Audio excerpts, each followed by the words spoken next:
यो राजनीतिमा म आउनु मेरो व्यक्तिगत स्वार्थ छैन। मैले पटक पटक भन्ने गरेको छु, भनिराखेको छु। यो राजनीतिमा अहिले चुनाव जितेर प्रतिनिधि सभाको सदस्य भएर र मैले त्यस पछाडि अरू कुनै मन्त्रालयको पोर्टफोलियो लिँदाखेरि पाउने तलब भत्ता म कुनै पनि मेरो प्रयोजनको लागि प्रयोग गर्दिनँ। तपाईँहरूकै हितमा हुने गरी म सार्वजनिक रूपमा तपाईँ खर्च गर्छु, म प्रयोग गर्दिनँ। राज्यबाट पाउने सुविधा म प्रयोग गर्दिनँ है।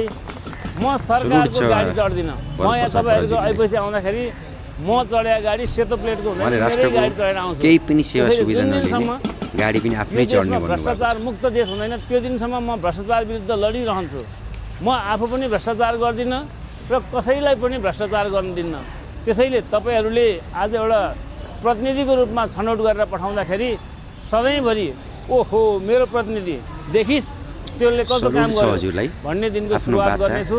र हामी नयाँ इतिहास लेख्नको लागि उहाँ पनि जोडिनुभयो, अरू यहाँका सबै दाजुभाइ दिदीबहिनीहरू जोडिनुहुन्छ। र यो देशको अब फाल्गुनको 21 गतेको तपाईँहरूको मतदानबाट यो देशले नयाँ इतिहास लेख्न थाल्नेछ। यसको लागि हामीले सबैले भन्नुपर्नेछ।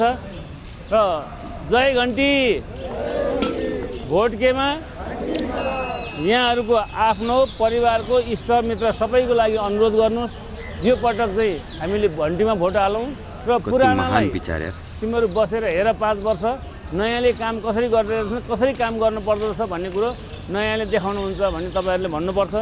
र यहाँहरूले जुन सद्भाव देखाउनु भएको छ, माया गर्नुभएको छ, आस्था राख्नुभएको छ, विश्वास गर्नुभएको छ, हामी यो विश्वास आस्था र भरोसालाई